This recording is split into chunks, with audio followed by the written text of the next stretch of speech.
Hi everybody. Hi. Let me see. Karibuni. Hi. Hi. Yeah, I have a short broadcast. I have a short broadcast here with a friend of mine called Gerriey Wainaina. He is gonna be joining us shortly. Yeah, leo niko na time mingi.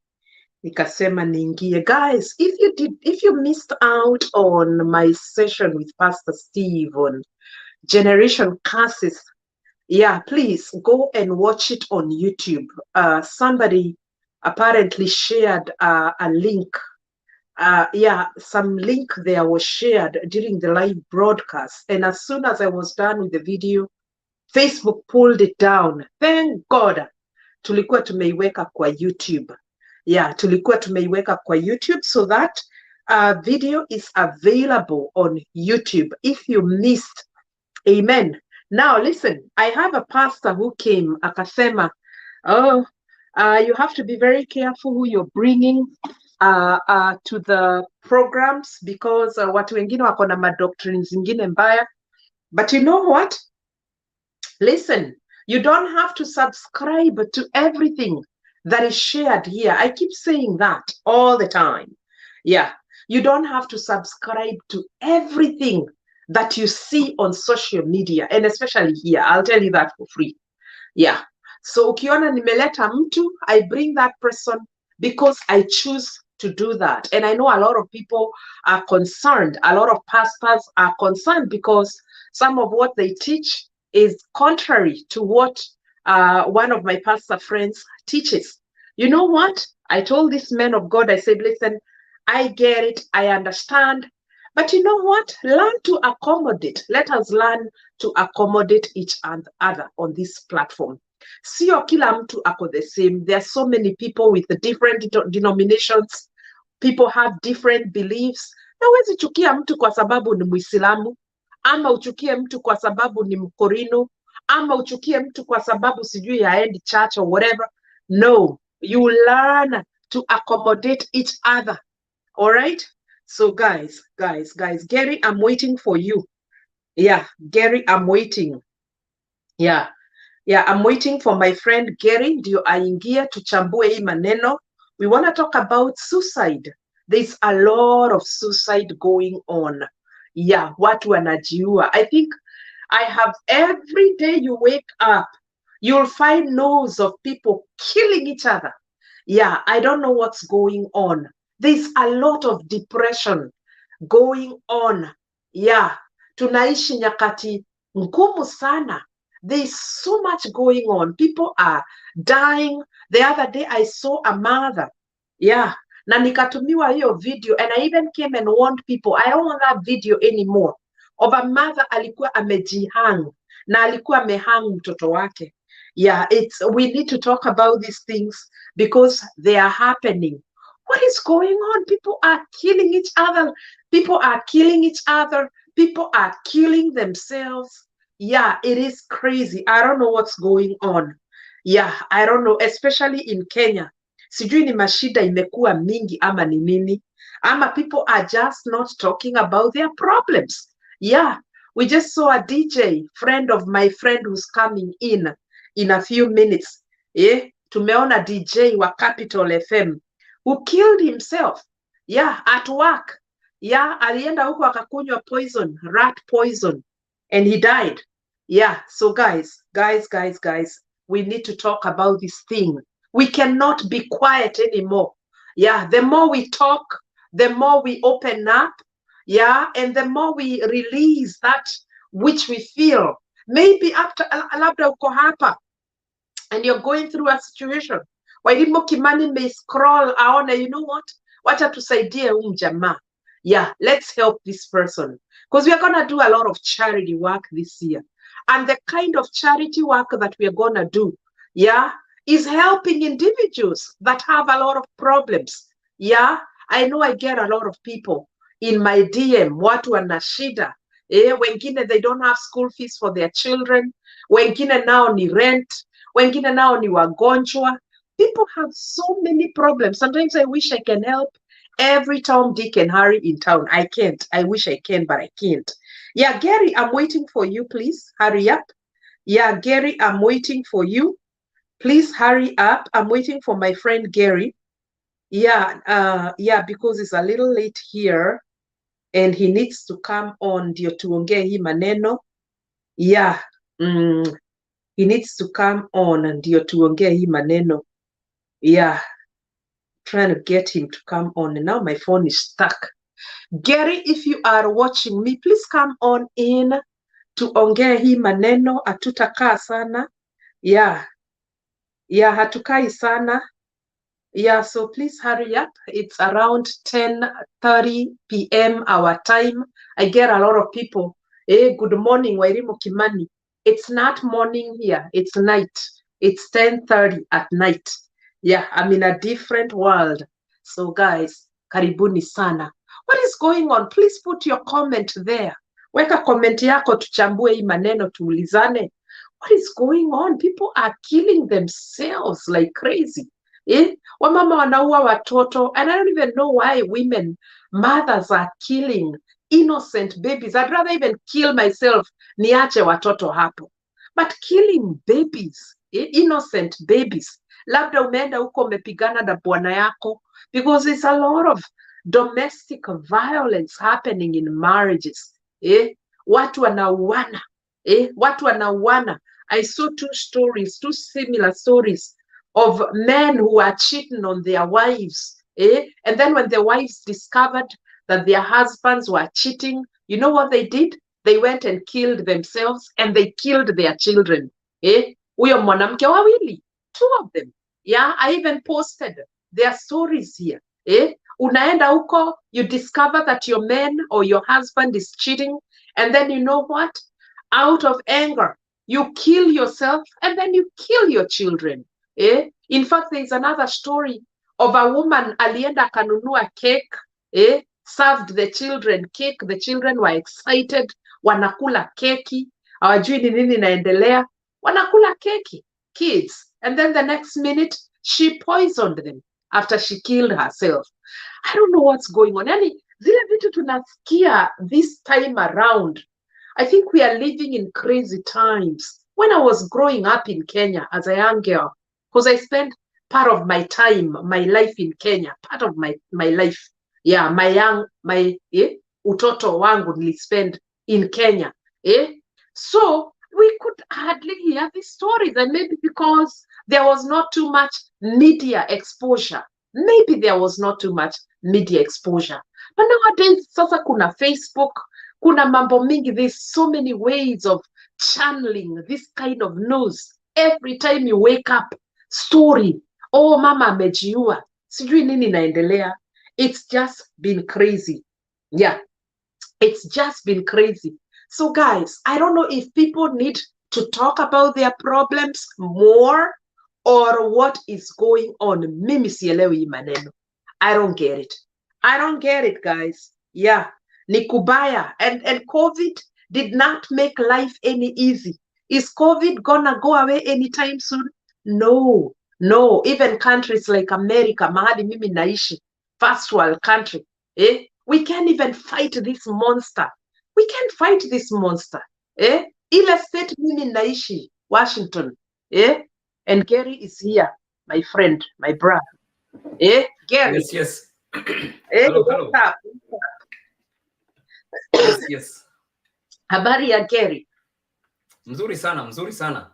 Mazuri. Ama umeleta mabaya. Mazuri ni wewe niambie. Sasa Gary, mimi tuko hapa na tumeitana mkutano ya mbio, and I'm so glad that you are available. Wewe ni wale watu nikiwika, nikikohoa mnaitika, nikiwa na Brian. Sasa Gary, tunaongea hii maneno ya suicide because na sijui kama ni and it could be part of the prophecy yenye ilitolewa pale na mchungaji Bishop Edward Mwai, kwa sababu that is the only guy that I listen to most of the time. Analeta prophecies for every year, and one of the things he said, watu watatoana uhai na wajitoe uhai. My friend, people are killing themselves. The rate in which people are killing themselves and people killing each other is on the increase. Sasa mimi nilikuwa naambia hawa wapendwa, when I was growing up in Kenya, because I grew up, a little bit of me grew up in Kenya, hakukukuwa na hii maneno, na sijui labda ni maybe hakukukuwa na social media, hakukukuwa na a lot of media exposure, maybe these things were happening but our parents were shielding us from knowing what was happening. In fact, ukisikia mtu amejiua huko kwa Geshagi, it was breaking news. Yani hii maneno ilikuwa ni kama sijui nini, mpaka mtaa inatulia, inanyamaza. Yani hakujawahi sikika ati mtu ameenda huko amejiua, like suicide and whatnot. Gerriey, what is happening here, my friend? I think issue yenye iko ni ya mental health. Yeah. Mental health ni real, na hiyo hata inafaa tuizungumzie vile inafaa izungumziwe. Yeah. Because it's affecting a lot of people. Na saizi kwanza kwa issue ya, there's a lot of things that are causing mental issue as per se. Mambo ya social media, mambo unajua ya unataka kuishi style fulani na kwa ground vitu ni tofauti. You know, like ukianza kuwa star, especially unajua mastar watu wanasemanga wanajiua sana. Ni kwa sababu when you become a celebrity kwanza in Kenya, people don't expect you to kupanda matatu. I expect you kufanya vitu zile za kawaida. Wanashinda, siwe tunakuona kwa TV, mbona unapanda matatu kama sisi? So you're forced to live a lifestyle that you cannot afford. Lifestyle yenye haiendanishi na mfuko yako. So you end up hurting yourself so much. And then you want to live a certain life, yeah? Pretend vile watu wanakuona, you know? So ndio waonesha umaridadi, but then you end up hurting so bad. And it's causing a lot of celebrities not in Kenya, all over the world. Unapata hata ma comedian unashinda, huyu mtu anakuanga na furaha, mbona amejimaliza? I know. It's because una seti wangu hapo, community inakusetting hapo mahali fulani uko juu sana. So like unafa work in another special way, which sometimes you cannot handle too much. You cannot like sustain that lifestyle for a long time. So it's an issue that we need to talk about, and especially in men. You know, men wanasemanga wanalia machozi kiingia na ndani. But it's time now, men to start talking about their issues, because an issue talked is an issue halved. So is that unajua akina mama wanakuanga na chama zao, wanaenda wanaongea. So issue zao zinatatuliwa, kupiga kelele hapa na pale, issue inatatuliwa. Wairimu wanakuja hapa online, anaambia watu 1 2 3, stress inaisha. But mwanaume tumegrow kujua mwanaume ni baba, hafai kulia. Ushaiona wazee wakilia, waliangi. But they cry because they don't want to shame themselves. But we have to change that scenario such that it's okay for a man to cry. Because ukilia hiyo stress inaisha. It's okay for a man to just be himself, na asikie huzuni, na si kila saa unafaa kuwe lion. So hizo vitu zinachangia kwa society ya men kuwa na depression. And because also hii society ya sahi, the girl child ndio ameinuliwa sana, kijana akawachwa pale chini. So I think hiyo issue imefanya most young boys wamekuwa mentored na their moms, so wana miss ile fatherhood, because the society now is iko na hiyo face yenye imechukua mbele, kipaumbele is that of a lady, and female like wako all over. So man ako suppressed kidogo, so hiyo mentally inamrudisha chini, and that's why you find so many men out here, they cannot continue. Wanasema mimi sasa wacha nimefika mwisho sasa. But also when it comes to church, we are supposed to talk on issues as is. Unajua sasa unakujanga pale unaambia maybe your pastor something, he goes and preaches the thing out. Sasa unaona pia hata hapo si safe ground. Now also not all pastors can be counselors, you know, because counselor here in America, it's a totally different thing altogether. Unajua pia in terms of how we grew up, pastor anawachongo kila kitu, yeye ndio counselor, hata kama hakusomea yeye ndio kila kitu. Unajua kuna spiritual in a human being life, kuna vitu nne, kuna spiritual, kuna physically, kuna, so si kila kitu inafaa ikuwe ya pastor. Some pastors are qualified, highly qualified to become a counselor and all that. But when it comes to depression and things relating to mental health, mental capability is what your wealth is, unajua. And it has to be, lazima itunzwe, lazima itunzwe. So inakuwa ni issue sana, na ni issue I'm glad you brought this up because ni kitu tumekuwa tukipiga chenga, tunadhania mental health maybe ni kurogwa, mental health maybe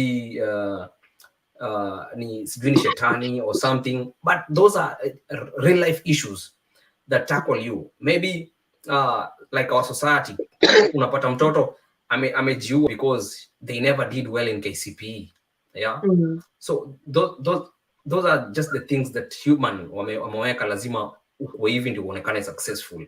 But when you don't hit that goal, you feel so bad in yourself, and you see like you cannot redeem yourself. So inatupea very big challenge. Na thank you so much for bringing this platform.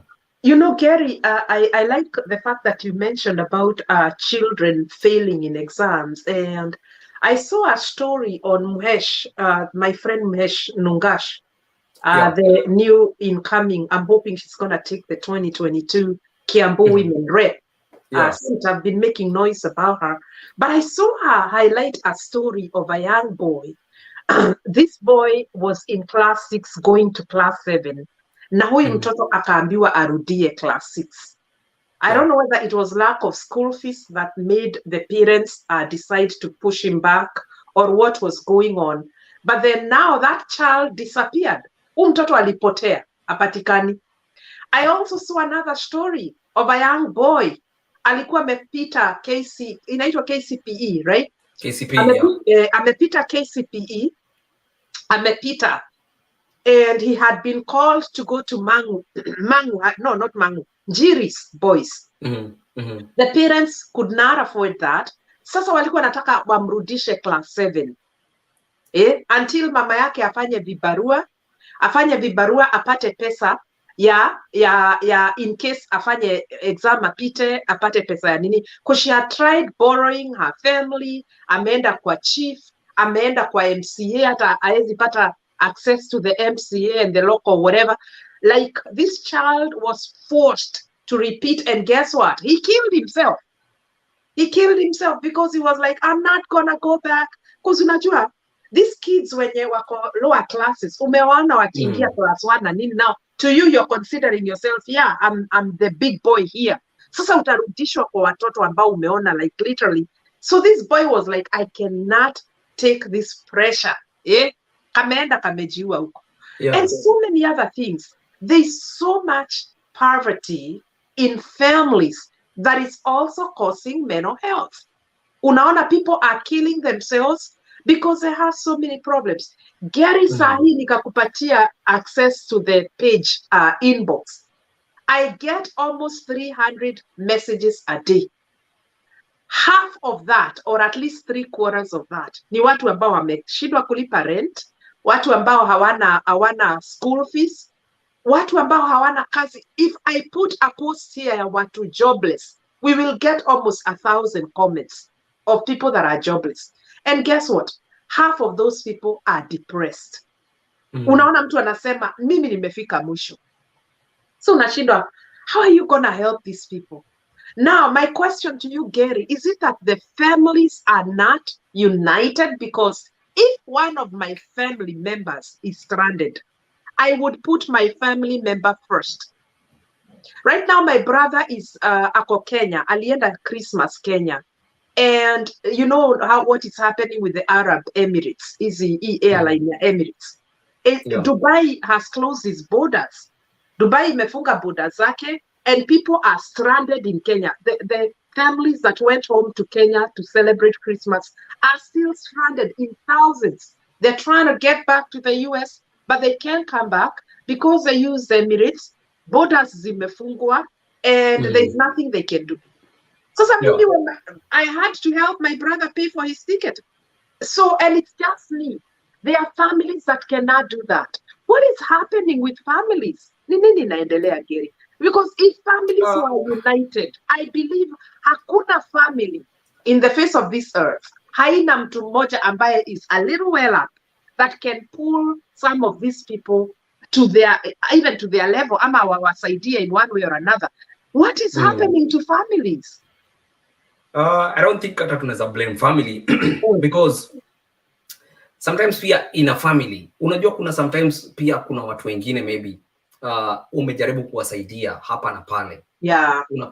Unapata maybe mtu ako kwa alcoholism ile mbaya kabisa, ile ile hawezi saidika, like umejaribu kumsaidia mpaka sasa watu wanasema huyu sasa tumemwachia ile wanasema ulimwengu.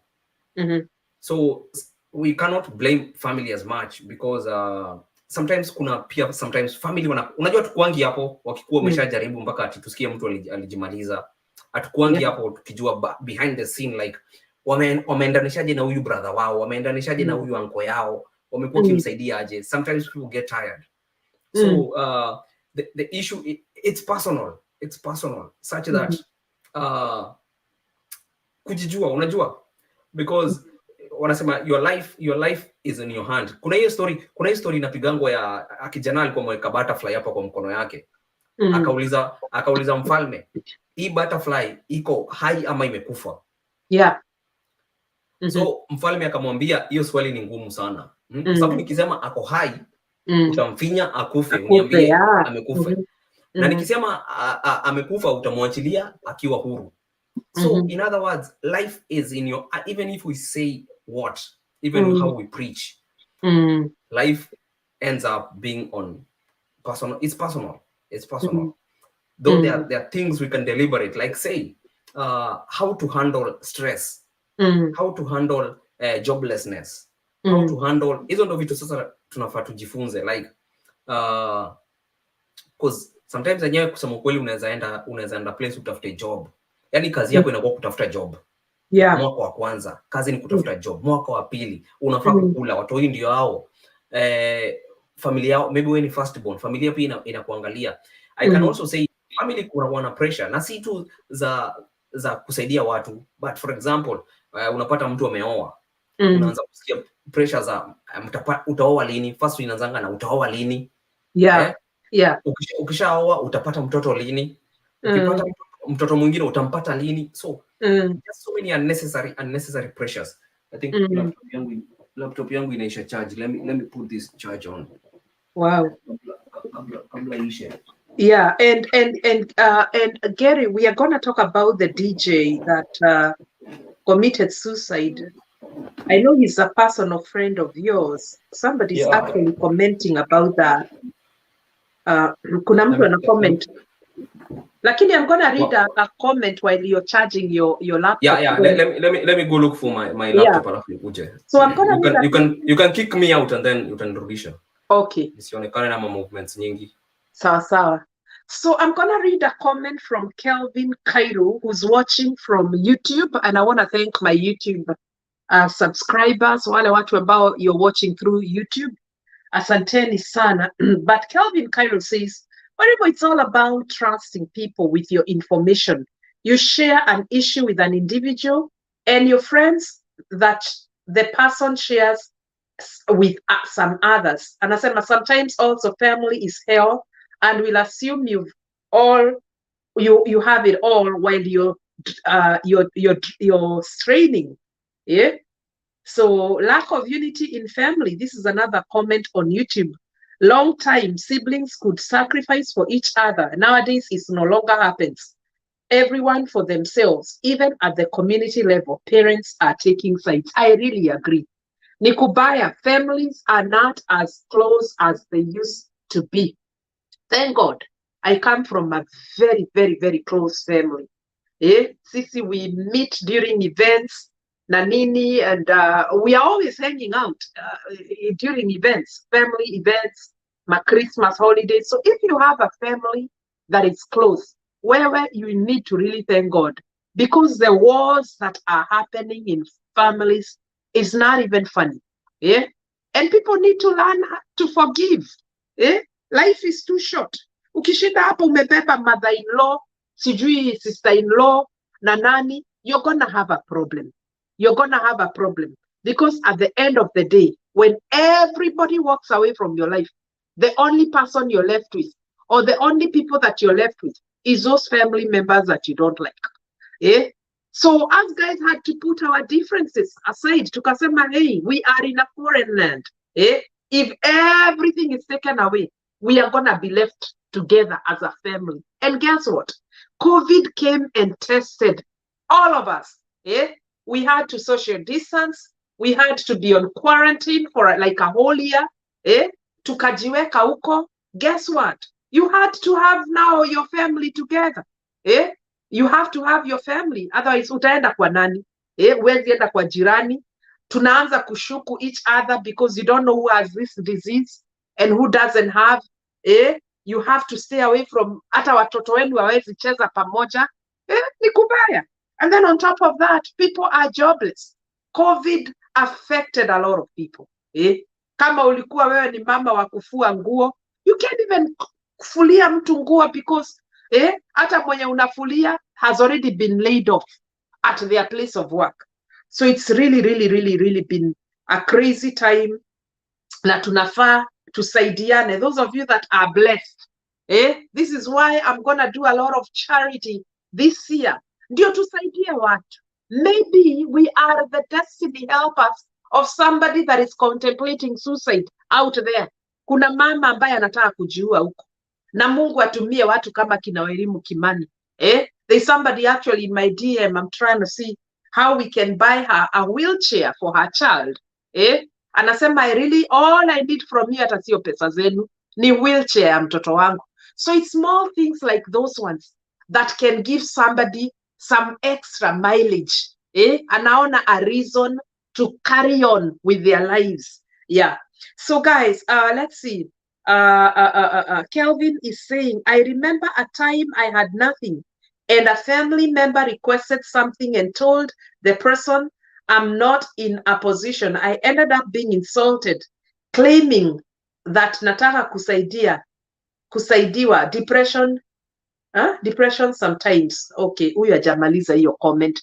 So guys, we are here with Gerriey Wainaina. I'm waiting for him to come back ndio tuendelee kuongea hii maneno. We are not gonna be here for too long. Yeah, so keep dropping your comments there so that we can talk about this. Let me read a few more comments here. Yeah, I have already heard about that DJ, and actually that DJ, what's your name? Nani ameandika story za huyu DJ? Prince Quash Morris. Huyo DJ is a friend of Gerriey. That's why I brought Gerriey here. Gerriey wanajuana na yeye. And it's a shock. It was a shock even for him. Yeah, Sarah Wangari anasema no money, no job, no food to put on the table. It's hard, bana. Yeah, it's a very hard times. These are very hard times. Very hard times. Yeah. So Gerriey, I'm still waiting for you. Yeah, I'm waiting for Gerriey to come back so that we can, yeah, keep dropping your comments there. We are talking about depression. Tumeona ya kwamba watu wanajiua sana. I don't know whether you need to speak more of about your problems. I usually say it is a shame that some people don't have family members, they don't have friends to help them. It is just a shame, and it is just a shame. And I remember I did a program here last year, and I said, you know, kama sisi, me personally, we have a former ile shule nilikuwa nasomea high school, we have a WhatsApp group. Decide, you know what, tutatafutana. I know we went to school like years ago, tulimaliza miaka sijui ngapi, but you know what, we have to look for each other and stay together. Same way tulianza pamoja, tukae pamoja, and we've had our WhatsApp group. Mtu akifiwa pale, we join forces without caring what your family is all about. We join forces, tunachanga pesa, and we assist the family. And I thank God for that WhatsApp group. I thank God for that WhatsApp group. The other day, a friend of mine came to my DM, anatafuta a babysitter. Akaniambia, Wairimo, go post for me an HMI. Huyu mwanamke anaishi Chicago. She used to be in the same school. Please, I'm looking for somebody to come and babysit my children. Guess what? Nikamwambia, no. I took that HMI, nikaipeleka kwa WhatsApp group yetu. Now she's working with a woman there, one of my classmates. Amtafutie namna ya kukuja US kumsaidia kuchunga watoto. Unaona? That's how we help each other. You cannot tell me that you are alone in this world. Ninyi ambao mnanitizama and you've gone to school in Kenya na nini, tafutaneni. Look for your classmates. Create WhatsApp groups. Create WhatsApp groups. Come together in a group. Stay together. Stay together in one group. Because guess what? Kesho utahitaji. You look for each other. I remember we lost one of our classmates last year from COVID. Na tulienda pale kwa hiyo group tukachanga pesa mingi sana. We raised a lot of money. And then some of my classmates walienda huko, they represented the class na wakapatia mama ya hiyo msichana pesa mingi sana. Yeah? So these small village groups, global groups, online, easy to groups to our WhatsApp, to groups to our Facebook na nini, those are very important. You cannot be alone. This is not the time to be alone. Amen. Wenye mnanitizama, don't have that ego useme, I don't need anybody. This is not the time to be alone. Hii maisha, hata kama hatupangwingwi, you don't want to be alone. It is very scary to be alone. People are dying alone. People are killing each other alone. Because you're all alone. You're an orphan. Una watu wenu. Ama family yenu imekudizone. And a whole lot. You can have another family. You can create another family for yourself. Get a hold of your alumni shule. Mtengeneze group pale. And then another family there. Gerriey, I'm talking about these people that are always alone. Unasema, ukiuliza mtu, go to your pastor for help. Hapana, haezi nisaidia. Okay, do you have friends? I don't have friends. Gerriey, mimi Wairimo Kimani, and I'm in the US, and I've been here for over 20 years. Guess what? Wale wasichana ambao tulikuwa tunasoma nao high school, tulienda tukatafutana. Gerriey, tulienda tukatafutana, and we started a WhatsApp group. It has about 40 girls or women. We are 40 in that WhatsApp group. And guess what? If any of us has a problem, my friend, we jump on that problem. Tunaruka pale, tunachanga pesa, na tunasimama na mwenzetu. Tunasimama na mwenzetu in that group.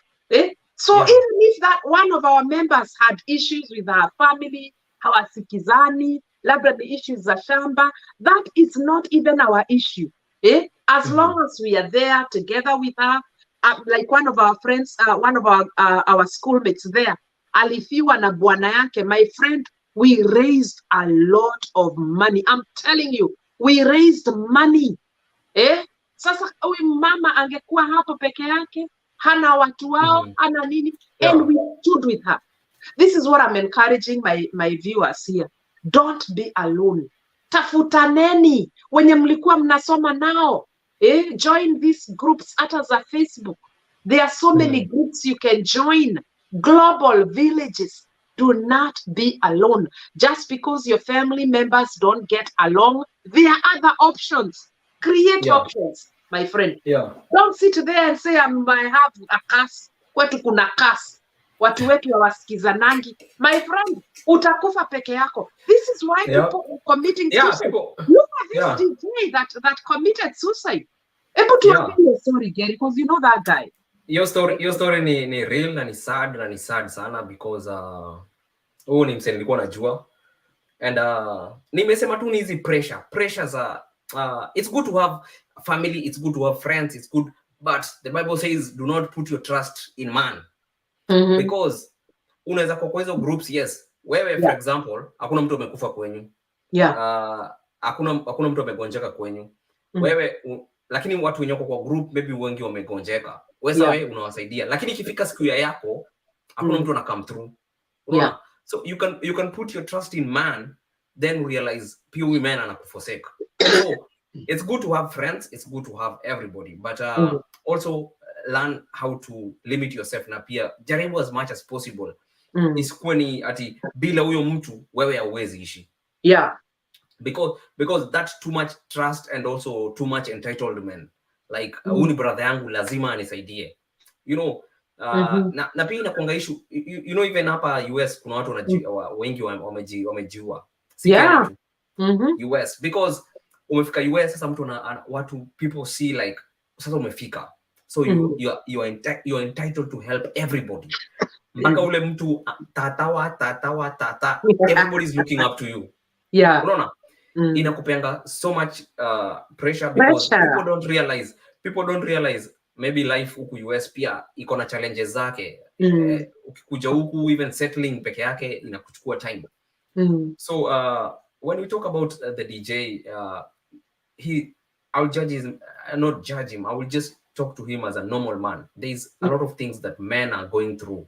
Na especially ukiwa umeanza kusonga ngazi, kupanda ngazi hizi za Kenya, like umeanza kuwa kujulikana, there's a lot of pressure that comes with it.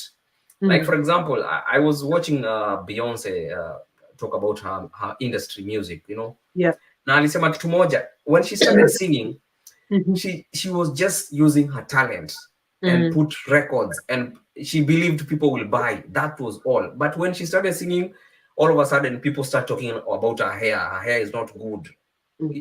Ameamua kuimba, but now people start talking about other things that are not related to this music. So inabidi kuanza kuwa kama watu vile wanasema, wakisema nywele yako si poa, au unaanza kujiangalia, unaanza kusema hii nywele yangu kweli si poa, na wewe mwenyewe ulitoka ukijua ni poa, but sasa watu wanaanza kukuchallenge. Nguo yako maybe ilikuwa tu sawa, mtu anaanza kusema Gerriey, hiyo jacket umeiva siku mob.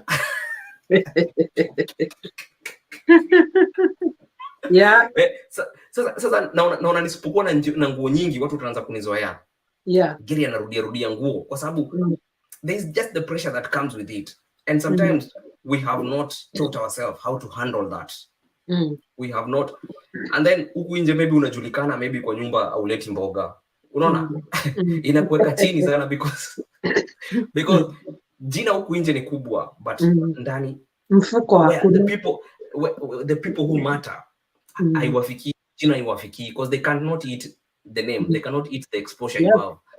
They cannot eat the likes on Facebook, they cannot eat the easy hearts on Instagram. They need food. And you know, people think we get paid just because you have 130,000 followers on Facebook. Maze umeomoka, we ni celeb.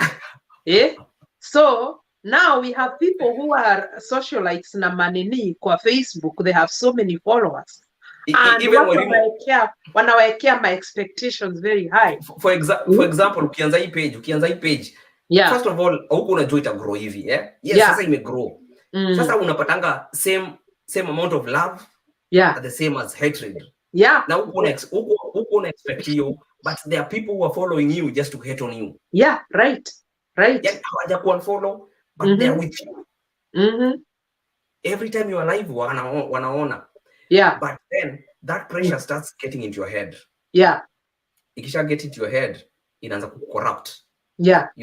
You're now starting to think more of what they want, not more of maybe God's will ama your purpose in this world.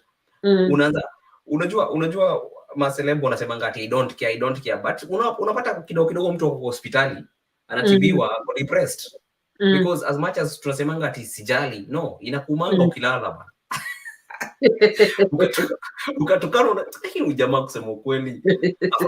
Unakumbuka matusi moja, but hiyo comment ni ya juzi. Unakumbuka matusi moja, aishi ningeachilia hiyo.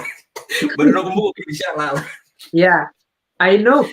You know, words have a lot of power. Words have a lot of power. You know, this is why, Gerriey, I do a lot of blocking here. Mimi ningekuwa na 500,000 followers. Lakini naonanga kuna vitu zingine naonanga zimeandikwa pale. I don't even respond. I won't even negotiate with you. And I don't care whether you've been the most active person on the group. Mimi nakutoa. because I know what words can do. I remember there's one of the celebs, a comedian, a vernacular comedian, and she was, of course, expecting a baby, went out on public. Hata kuna mahali alipigwa picha, just displaying her pregnancy, just very excited, and people were excited for her. Wakati alilose huyo mtoto, there's one comment that I saw, na hiyo kitu ilinisumbua sana, na mimi hata sio mimi, yani mimi na wewe si yeye. Sasa yeye unasikiaje? Lakini watu walisema huyu mtu na vile ako na pesa mingi, mbona hakuenda a good hospital, hata angeenda Europe akazalie huko. Ona sasa as if it is even is ni kama you know people think that, unajua kama watu kama kina Mudavadi, kina Atuoli, when they get sick they get flown in the middle of the night, wanapelekwa places kama South Africa, Dubai, Germany for treatment. So some people even think they get their own issues as well, za depression pia. Watu wanafikiria ama celebs they are the same. So now me I saw a comment there. Hiyo kitu ilinisumbua for like 2 days because kuna mwanamke, and it's a woman. Haki ya Mungu ni mwanamke, na labda huyu ni mwanamke mwenye amezaa kama huyu. So anaandika hapo, anasema ati huyu mbona hakuenda Europe akazalia huko, anaenda kuzalia hospitali za nini. Sasa angalia mtoto wake you know, like how do you even reason like that unless you're a mad person? Unaona sasa hizo expectations zenye tunaekea hawa maceleb, this is why celebrities will continue to die. I remember there's another one who was dealing with the father's illness. Yes, he has a name. Nani Njoro, ule Njoro wa Churchill. Njoro has a very big name, but I remember he was dealing with, I think it was his father or somebody, I think it was one of his parents' illness. Na unaona bado anatroliwa, enda kwa Churchill ukaombe pesa. You know, like, really? Honestly? Society inakuwa imewekea watu viwango. Like tukikuona kwa TV una-expectiwa uishi hivyo. You know, one thing I appreciate about the US, kila mtu wako equal. Unaweza pata Bill Gates na hizo pesa zake anapanga line kama sisi. Kama ananunua ako kwa bank, anapanga line, atakuwa nyuma yangu kama mimi. Hakuna teacher star, hata mapasta wa huku wa big churches, mega churches, American churches, they are not treated any different. Hakuna mtu anaobebea Biblia, we are all equal. Na hiyo ndo I believe inaweza saidia pakubwa, because ukianza kuona mtu ameanza kuona views kwa YouTube, unadhania sasa amepata pesa nyingi, afai kupanda matatu, afai kuvaa kiatu moja. You know, those are non-issues. Those are non-issues, and such pressures, ama watu wameoana, unaangalia watawachana tu. That's what they comment. That is what they comment. Where's your time for picha yako Gerriey na bibi yako kwa social media? Wacha nikwambie, I don't even put my family pictures. Very seldom nitaweka picha yangu na bwana yangu on my page. Kamati ya roho mbaya. Kamati ya pepo chafu. But I think is the mentality. It's not you the poster. Is mwenye anaandika comment, because where maybe because me naangalianga, I have some American friends, maybe hata akipost nyuma ya gari, for example nyuma ya gari hivi, watu wenye wana comment hawata comment like anajionesha, watatu comment vitu zingine. But ukipost nyuma ya gari, watu wanaanza kusema ai Welimo sasa siku hizi anapost kwa magari za wenyewe, sijui anajionesha alifika ng'ambo. So I think it's the mentality that is different. So na unapata hatuwezi change, kuna vitu hatuwezi change. That's the way it is. So it's also you to know what to post and what not to post. Though people will always talk. That's something I know. People will always talk. It's only an ice cream seller that makes everyone happy. Isipokuwa Kenya. Kenya nzo kunyongi kitu baridi. So we have to learn how to take everybody. And sometimes we don't, like, unajua ile yenye Paul anasemanga, we are still learning, we are not yet there. Sometimes death upata mtu akiwa still learning, because hauja learn. Unaweza ka kitu moja utroliwe. I've seen a lot of media personality pale Kenya. Ni mtu unaona akona roho juu. Lakini siku moja anapigwa interview mahali fulani, unasikia enyewe kitu limuaffect. Alisema aliwachana na internet for like 2 weeks. Alitoka akaenda akajifungia, akakunywa mapombe, akalala huko kudifudi. Then unasema huyu mtu amejinyonga. Ama also some pressures ni sasa kila mtu kwa YouTube unapata unaweka post, una watu kika post wana expect kuwe na so many likes. So ikiwa ikipunguka akosa like, kwani watu wamenifanyia nini? Mbona watu wa like vitu zangu? Watu wanali. So just you have to know why you're doing what you're doing. Ukifanya kwa sababu ya likes, there is something as Yard the dancer said that our work is to post. Whether you watch or not, it's not in her control. Akipata 1 view ni sawa. Yeye anaweka video. Yeye kazi yake ni kuweka video. Same thing one of my friends EBM told me. Akiweka video apata iko na 1 view. Kama naekanga video kama reason ya kuweka 50 more. 50 more. So you have to learn how to deal with your pressures, with your own pressures. Otherwise, there's no at a specific way. This is how I will deal with my pressures. The same as Wainaina. Unaona? Kuna njia zake because cheche za matusi kuja na njia tofauti na velocity tofauti. Kuna wengine ni wakujia na fujo sana, so you have to really learn. And also I think we need to like learn how to julia watu hali. Like, ile legit like see, unajua kuna mtu akikucall, unajua huyu anataka kiru. Unajua huyu hata simu yake siguzi. For real. Kuna mtu kikoli unasema hii simu yenyewe hata siguzi. Wacha inalia tu hapo, unasema mazene niko bed hata sikusikia simu. But we have to also be that person where people can lean on us. Unajua? Biblia inasema me I'm one of the people that Gerriey, very rarely I'll get somebody calling me kunijulia tu hali. Itakuwa anataka umekwama mahali. I don't even get people calling me. It's either somebody asking me for prayer, advice, or just money. You've just answered something that we are talking about. The people who are celebrities, kila mtu anadhanianga au wamefika. They don't need friends. Kama siwezi mjulia hali, maybe alishajuliwa na nani, mimi level yake, siwezi mjulia hali. I know. Huyo hapo juu sana, kiwango cha juu sana, siwezi mjulia hali. But that is the void that now grows. It grows and then it becomes super big. That person now feels they're too lonely. They're up there but too lonely. Ana hata msio wa kuongea, hata kumwambia ni aje leo umeshindaje. Ni watu tu wakuitisha tu Warimo, nimekuwa hapa, I need 2K urgently. Ama mtu anakupatia mzigo wa maombi, and it's okay because I have a prayer ministry. That is what I'm known for. I don't mind people even calling me in the middle of the night kuniambia niwaombe na nini. I get a lot of emergency calls, but then I'm human. There are sometimes I'm having my own moments. I have a lady and I think she's watching, anaitwa Lilies. Huyo mwanamke every day, Gerriey, every day she will come in my DM and niambia hi Warimo Kimani. She'll not even say anything else. Hi, Warimo, just that. And guess what? That means a lot to me. She may not even realize it. Lakini mtu anakuangalia tu, hi, how are you doing?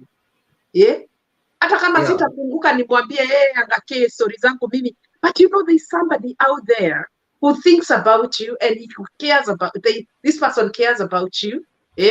Akuangalia hivi anaona ati she's not in my level. I will just say hi to her whether atanijibu ama atanijibu. It's very important to check on people. It is. Though, if we are suggesting that people should check on people, you should also be checkable. kuna mtu nimeona hapa watu wanasema ati tuko single lakini you are not checkable. Mtu amekuandikia from 2013 hi 2014 hi happy new year hi, umepiga screenshot hakuna no ni hi tu. Ikifika happy new year anasema hi, huyo mtu ajibu 2015 hi 2016 hi amepiga tu blue tick. Then 2022 vile ilifika akamrespondia akamwambia this year you didn't tell me hi. You see? You know, Gerriey, let me give you a little story. of a woman hapa US. Huyo mwanamke, she had a court case ya makaratasi yake, her immigration was bad and she was gonna be deported and a whole lot of things. So what she did, alihama from ile state yenye alikuwa akahamia Seattle. This is something that happened in 2019.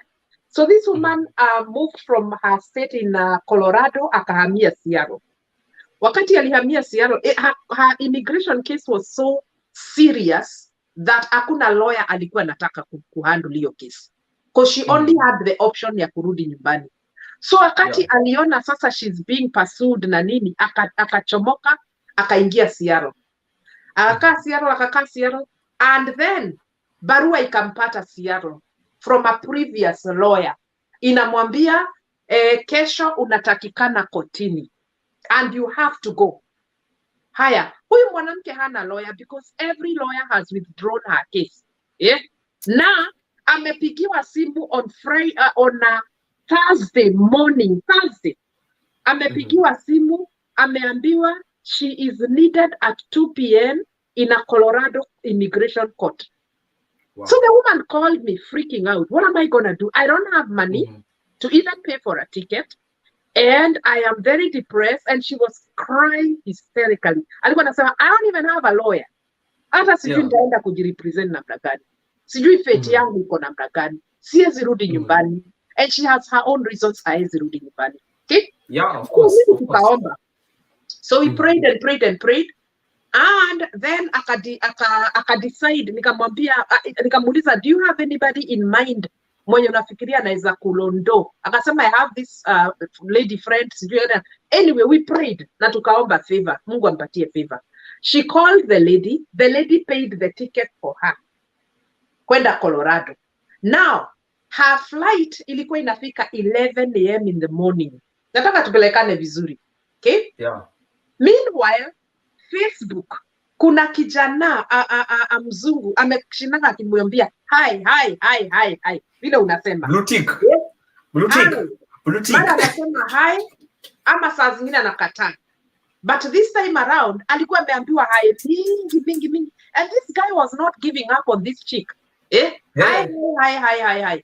So in the process of her now trying to get to Colorado and my head is spinning and whatnot, she decided, you know what, I'm gonna respond to this guy. So the guy says hi, the lady says hi. Oh hi, good, I'm just checking on you. The lady says, well, I'm getting ready to fly to Colorado tomorrow morning. For some reason she opened up. I'm going to Colorado tomorrow morning. I need to sleep. The guy says to her, I will pick you at the airport. Mind you, ni mtu hata amjui. I'll pick you up at the airport. Just tell me what you're gonna be wearing.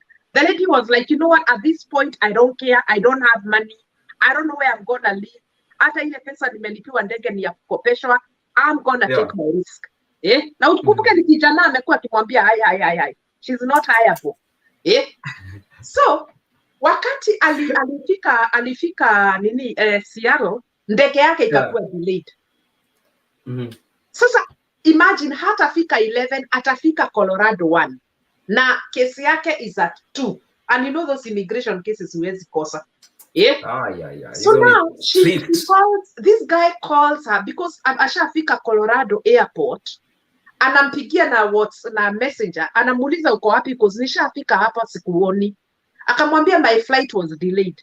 Okay, ulikuwa unaenda wapi? Nilikuwa naenda kotini. Na what's the name of the court?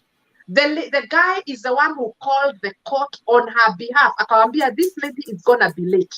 Remember ni ule wa hi. Wait. Aterere. So now this guy akapiga kotini, akamwambia the lady that you're waiting for is running late. She might be late. So please bear with her. It's a flight situation and I'm gonna make sure that she gets there. Anyway, mwanamke alifika huko 1. Akakuta kijana ameshika kiplaka. Do you know how they hold that placard? I'm waiting for Joyce Wanjiru. Sasa the lady goes to the guy. Unaenda wapi? Naenda hii kotini na nini, and I'm supposed to be there at 2. And mind you, the court closes at 2:30. Na amefika 1. So ni kuchukua baggage yake mbio. She gets into this guy's car and the guy starts driving like a lunatic. Kwa sababu kuna traffic. So while they are driving, huyu mzee, this high guy, akauliza this chick, so what's your situation? Why are you going to an immigration court? Remember, he's a white guy. Hawajuani wamepatana sahi. Hey, I'm going there because I have a case na blah blah blah. Unajua zile stories zinapikangwa hapa. The guy says, okay, this is my instruction to you. Ukifika huko, do not say anything. So now this chick is like, mwenda wazimu ni mbaya na yeye. What do you mean do not say anything? Where usiseme kitu? I will represent you. Okay, then the chick just decides, I'm going to comply. Wameenda huko, wamefika kotini at 2:15. Wameitwa, wameenda pale. This guy happens to be an immigration attorney. Look at how God works. He happened to be an immigration attorney. Akamwambia the judge, akamwambia, we need more time to prepare. I am taking over this case. My client will not say anything at this moment, and I'm taking over, and I need time to study this case. You know what? Their request was granted. Wakapewa, ilipelekwa sasa, you know, COVID happened. Ikaletwa sasa, ikaletwa towards, I think, 2020, mwisho. You know that girl got her papers. She got her papers through this high guy on Facebook. Mwenye alikuwa analenga. And guess what? Sasa wanadate. Praise the Lord. Yesu ni Bwana, kanisa ni bibi. The guy represented her in court free of charge. Na ukumbuke hizi makesi zile zinakuanga very expensive. Free of charge. And guess what? Free of charge. Sasa, what we are trying to say is you have to be reachable, because this in this era of depression, labda unajua nobody, kila mtu ni susceptible, for some reason. Unaona, unaweza kuwa hakuna mtu ati inaweza kuwa wewe tu unakuanga stable all the time. Kuna time yenyewe kuna mtu unaweza rudi down. Na issue ya depression si ati ni pesa tu. Ni vitu mingi, kama hiyo kutopass exam, maybe too much pressures from family, like una expectiwa uoe ama upate mtoto mwingine ama watatu, ama you know certain things. Maybe your pressures are coming from your in-laws, maybe pressures zinatokana na watoto wako, they're not the way you brought them up. Unajua pia watoto pia wanaweza kukupatia pressures zingine kubwa sana. Because wameenda na njia zao, you know, you did your best, but mtoto unapata ameenda njia zingine zenye hata sasa wewe sasa hata uweze mrudisha.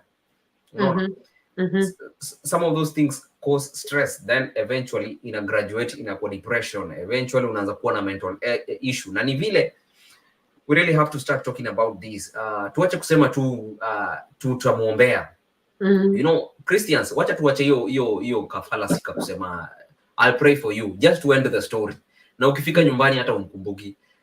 So unajua ile njaro ulikuwa unapatana na watu ukienda church, tunasema ati na mtuombee. Unasema hiyo story imeishia hapo. But you see, Gary, here is a problem that we have as Christians. Sasa zile umebarikiwa, you know very well you're blessed. Lakini unakataa kusaidia. You know, I prayed, I think it was in 2020, and I told the Lord, you know, I don't want to be I'll pray for you type of a believer. Nataka kukua practical. Practical. And you remember we did a lot of charity work.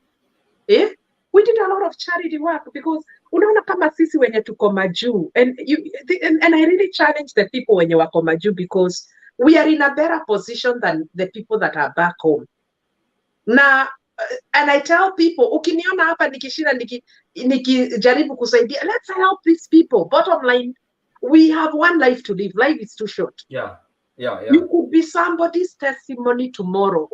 Mtu aseme, you know what, I really was giving up, but because Wairimu na Gerriey walisikia my plight and my plea, wakanisaidia, you save this person.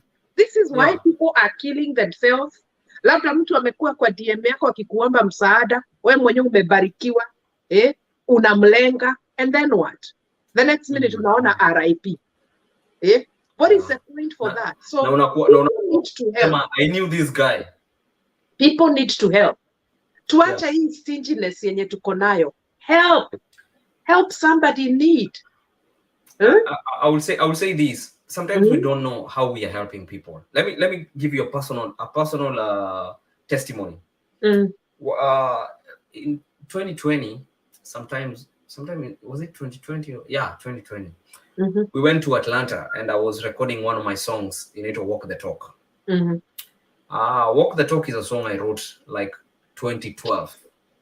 I never recorded, it was an audio, I never recorded even the video. So I was like, since I'm going through dialysis na vitu kama hizo, it's talking to me right now. Yani, don't give up. Even however your situation is, hata kama inafanana aje, don't give up.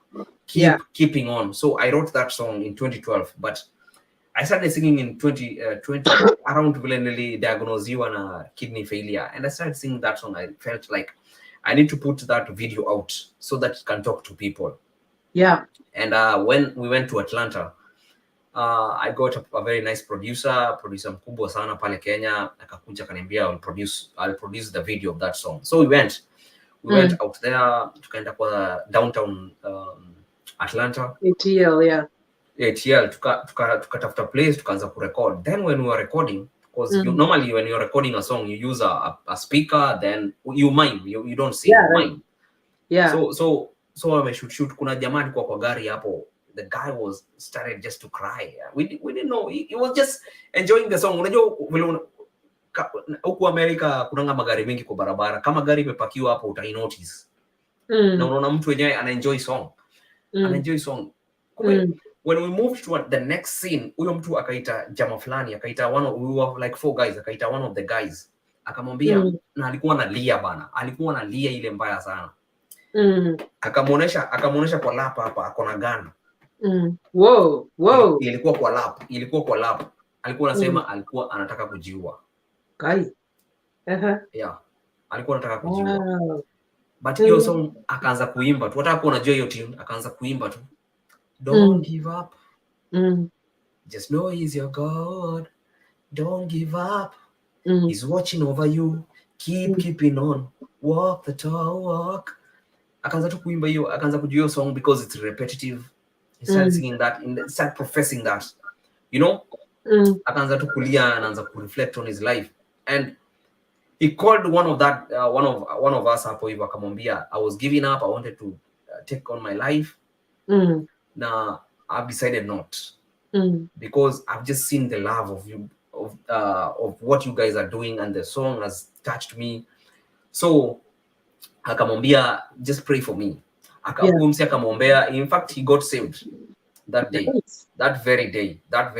So what I'm trying to say is that is a story that in whatever you do, it's not a must like unasaidia mtu pesa. No, your life, the Bible says our life is a letter that is an open letter that is being read. So and Martin Luther King tulimcelebrate Monday, alisema, preach, but if necessary, use words. If necessary. So our preaching should not be in words. Should be in action. In actions, yes. Should be in action. Should be in action, because if we preach it in action, Kenya, since we say we are 80%, we shouldn't be the most corrupt country, the most dirty country. We don't obey the traffic lights, because if we are 80% Christians and those Christians lived Christ-like with actions, atungekuwa tunaruka mataa, atungekuwa hizi vitu ndogo ndogo atungekuwa tunafanya, because we are more action oriented than the words. Otherwise tutafanya vitu mbaya Monday to Saturday, Sunday, hallelujah. But that's what we do. Hallelujah. That's exactly. It doesn't make sense. Yeah, because you look at countries like Arabia, Dubai, Qatar, those countries that hawajui Mungu ni nani. But 50 years ago, Dubai was behind Kenya. It was a flat desert. Imagine. With sand dunes, with nothing. Like it was just a flat place. Right. But right now, it's the number one most successful tourist destination in the whole of the world. Right. Me Dubai nilikuwa nadhania ni place ya kuuza tu manguo nini. Where I stepped in Dubai, I was like, guy, Jeso, what? Yani, everything the best is in Dubai. The Everything the buildings are best. crazy. Yeah, everything the best The in the world is there. Yeah. You know, it's because they put action into words. And that's it should be a challenge. If we call ourselves Christians and we are not action oriented, yeah, we come, we start judging people instead of just showing love, spreading love. Hakuna siku Yesu alikuja akaanza kujudge watu. Yeah, that's why depression is even happening in the middle of the church. Unapata pastor amejiua. But then how many people even take their time kupigia mapasta wao kuwajulia hali? No, you know why? Let me tell you. Pastors also wamejiweka place ingine ya kwamba ni Yesu alafu yao ndio next. Like they don't fall. Yeah. So unaona huyu mse yako sawa. Kwa nini kucall? For real. Hapo ni ukweli. Hapo ni ukweli. That's unaonanga pastor akifall, like aingie kwa kitu, ateleze kidogo, unajua what I mean, ateleze kidogo, maybe apite na kondoo, something like that.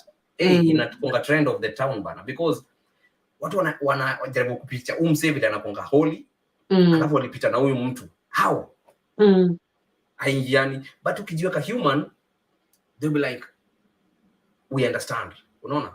I remember there's a pastor that I put yourself up here. Where? Kuna person nilikuwa na support. I used to support this guy. His name was Zachary. Utamgoogle, anaitwa Zachary Teams. Very nice. He was from Orlando, Florida, and he had a church yenye ilichukuliwa na Paula White. New Destiny something church. Ilikuwa Orlando. And I used to support him even financially. My friend, 2009 amesomwa pale news CNN. Ati a pastor he killed himself while he was in a hotel. Alikunywa sijui nini. He mixed some drugs with I don't know what. The guy happened to be going through some issues and nobody knew about it. Lakini ukimwona kwa altar, that guy used to preach money out of our pockets. For real. You put a show. It's called a show. Ajaitisha pesa, he's preaching Christ, he's preaching his heart out, watu wanaokoka, and the next minute amesomwa pale CNN ati amejiua in a hotel. Ati sijui some women were blackmailing him, sijui nini, story mingi hapo zani.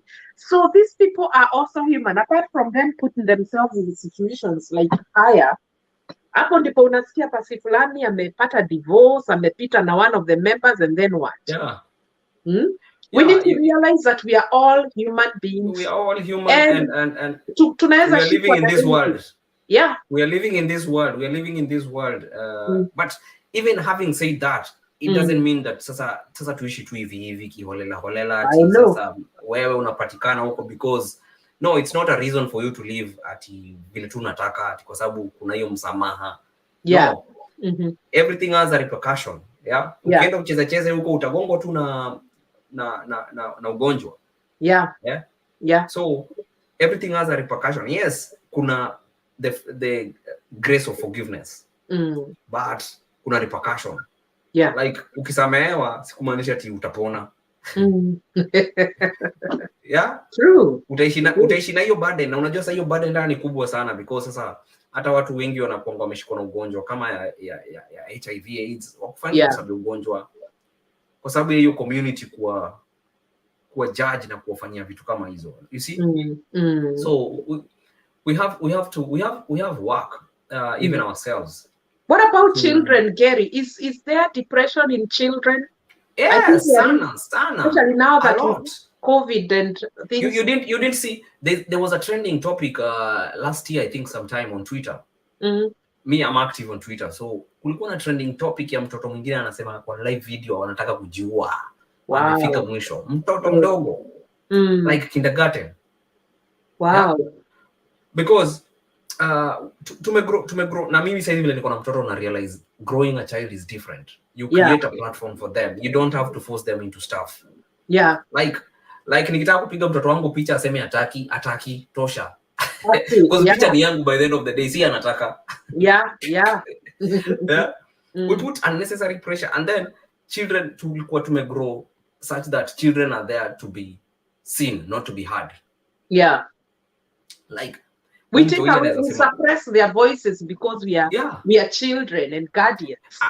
And you know that's why in America sometimes coming from Kenya you cannot survive here until you change, you become an American. Because tumegrow mtu mkubwa akiongea unanyenyekea, unanyamaza. But here it's taken as fear. It's taken as fear. They're like you're not up to the task. Yeah. You're just keeping quiet like that. You're not up to the task. Right. Wewe you're not confident, you know? Yeah. Because you're supposed to express your story, ama you express your opinion without fear. Because tunadhani niki-express my expression ni kama na contradict na wewe ama ama like no, but we are supposed to express our yani whatever is in our heart in a good way, though si kupigana, in a good way, such that we'll come up with an agreement. We can disagree to agree or agree to disagree, unaona, but we will still be friends. But ni ile pia ukitoa kuna watu wengine wanakuanga opinionated, ukitoa opinion ina brush watu na watu cannot take it lightly. So you become enemy of the masses. We really I think there was a story that trended I think it was last year but one. Yeah, mtoto wa one of the pastors here in the USA, and you probably heard about that story. And this child was being forced to take a course yenye hakuwa nataka. The father was like, say for instance, he wanted to be an engineer, but the father is telling him, no, you are gonna go into sijui what. Because me, I was in IT. Mimi nilikuwa information technology, and that's what you're gonna do. I make the rules. Mtoto alienda akajiua. And it was a very big embarrassment even to the pastor himself, because you know. So what you're saying is very important. We must support our children regardless of what. We know that ni wao, they picked it. They picked the course and whatnot. I remember my brother, my brother wanted to do music. He was so into music. My uncle alikuwa amemfunza keys. My uncle, a brother to my mother, was very, very, very good in keys. Extremely good. And he would say he was even better akiwa mlevi. That's how good he was. Akiwa mlevi, he was so good on that organ. Huyo ndiye alifunza my brother, one of my brothers, kucheza keys. And my brother, you know, when you start learning how to play the keys, inakuingia yani. So now my brother tells my dad, I wanna major in music. I really wanna do this and perfect my keys and eventually become something, make a living out of this. And my dad was asking him, utakula guitar? Ni guitar utakula sasa? This guy is saying, I want to perfect the keys. It's the keyboard, organ, anything. Utakula guitar. So now he started forcing my brother kwenda kufanya kazi where in another company that belongs to my cousin. And my brother went and he was very much upset. But eventually he rebelled, akahepa, and he went to South Africa. And guess what? He was playing keys for the Rema Church in South Africa. And that dude was making a lot of money. He was making more money than my mother and my father combined. And then when he came back to Kenya, he was now teaching private schools like Rusinga, sijui wapi, na nini. That's when now my dad was like, wait a minute. What? You think this thing can earn you a living? Oh, yes, it can. Now, when he came to the US, when he traveled to, when he came now, he migrated to the US. You know how much keyboard players are, yani kuna shortage ya keyboard players in the US. Yes. Unaweza make a lot of money. Yani you can play for this church asubuhi, uchezei mchana, uchezei usiku, and make in the course of the week kuna to Bible study and all these things in the middle of the week, and they are requiring your keyboard, whatever. And now my brother comes here, every church iko hivi. They're competing. You ina introduce kwa another topic to discuss hapa baadaye, because najua watu wanasema ati musician hawafai kulipwa kanisani. My friend, I don't know. Inatuleta kwa another topic, but anyway, what I'm trying to say is hiyo sasa venye alikuwa ana interfere na destiny yake na what he likes to do. I'm on that point because a lot of parents, they want their children to live the life that they missed. Right. You talked about music. I taught music. I was in Riara. I taught music in Riara group of schools for over 10 years. So mzazi akiniletea mtoto nilikuwa namuuliza, are you the one wanting her to learn guitar, or is the child wanting? Because those are two different things. Kama ni mtoto hata atakuwa anajileta kwa music class. But kama ni wewe utakuwa unamforce kuja hapa. Hata kuwa anajileta. Right. So we put unnecessary pressures to our kids. That's how we end up with doctors, we end up with nurses that are not interested in the work. They're interested in the white collar job. White collar jobs. Domai mokorota ngania ni engineer. See ati kwa sababu ni passion. That's how we end up with passionless people in industry they were not supposed to be there. That's how we grew up being told. So and so. And then those so and so's, they ended up being useless. No. They end up on TV ukijifunika na leso kwa corruption scandals.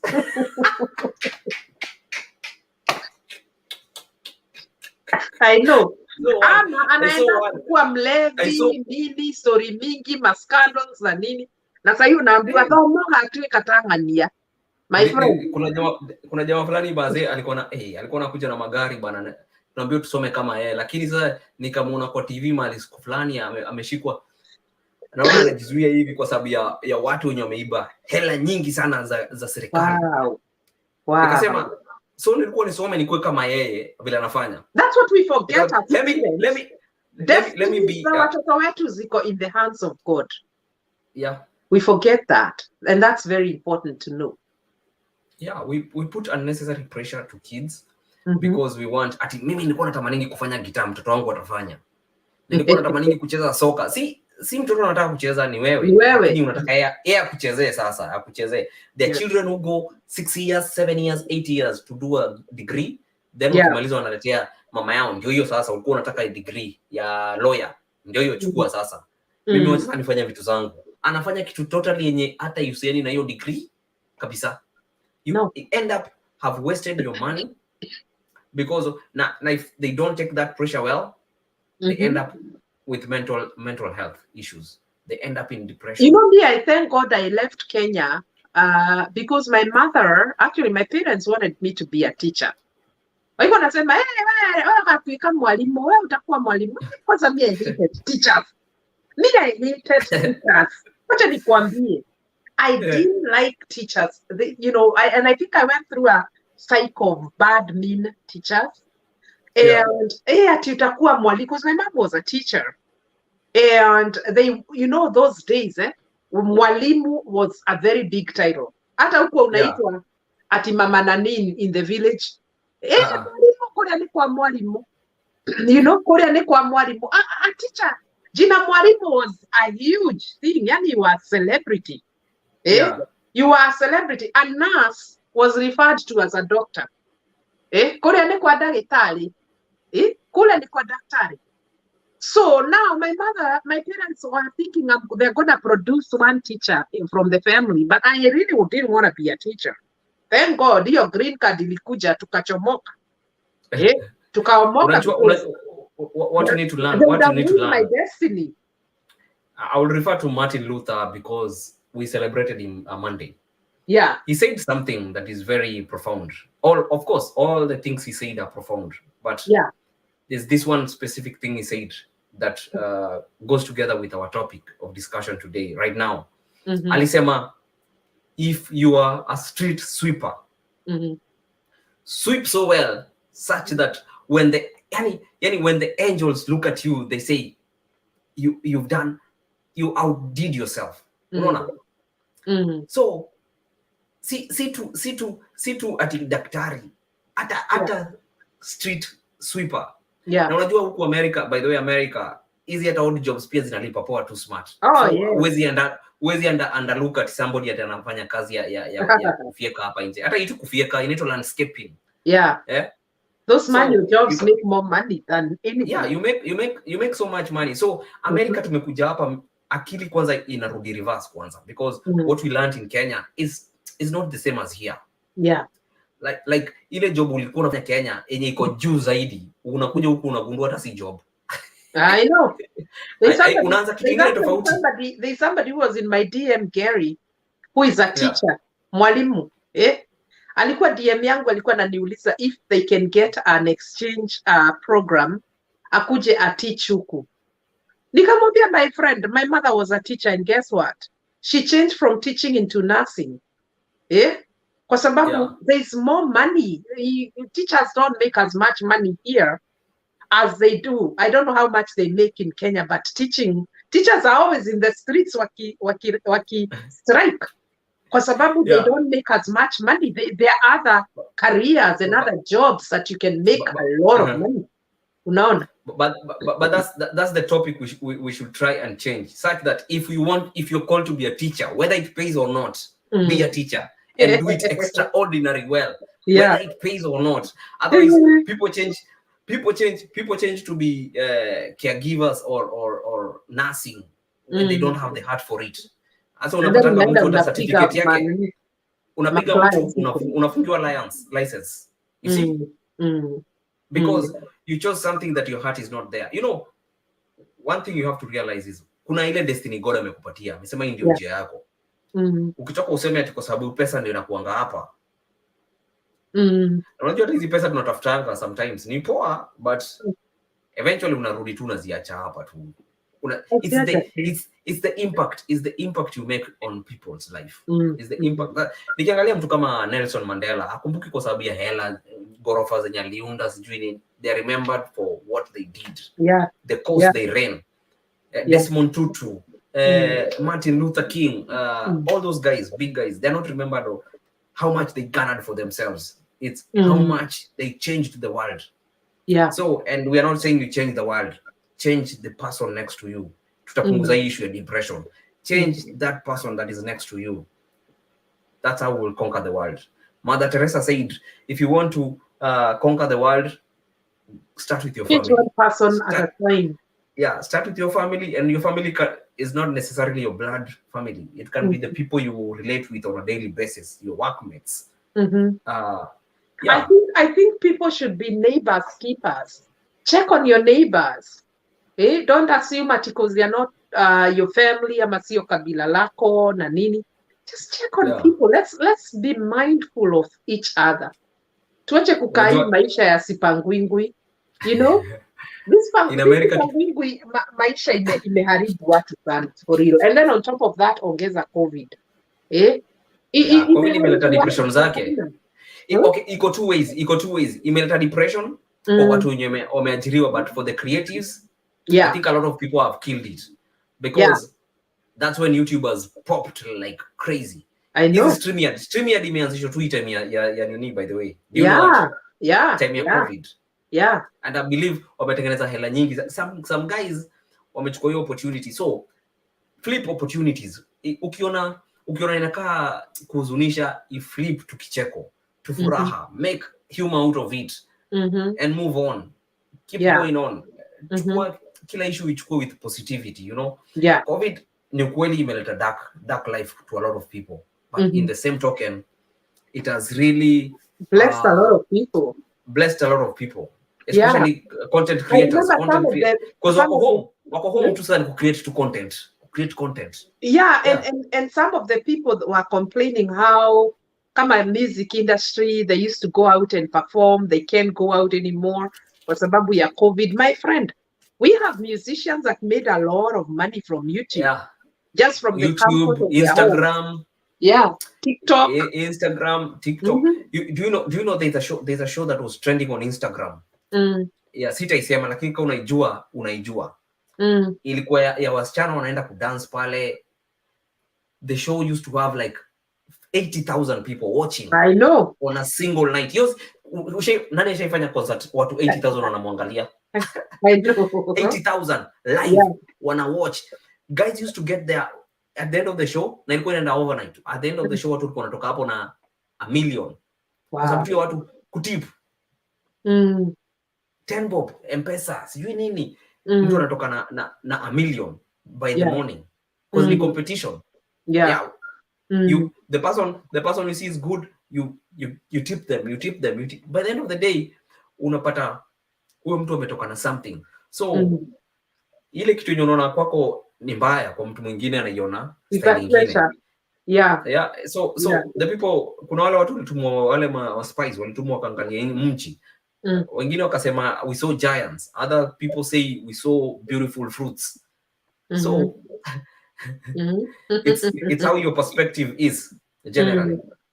Yeah, so I believe the issue of depression hatuwezi overlook iko, lakini we have to learn, and it's affecting handle it.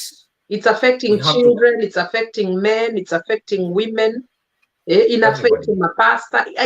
Hii kitu inagonga haibagui na ni noma. Yeah, hii kitu ni noma. Hii si ugonjwa. Inakugonga unalala kwa kitanda, mtu amekutukana na social media, unashinda sasa huyu mtu alikuwa anafikiria nini akituka. Siku ya ine ndio unakumbuka bomu ya kumrudishia.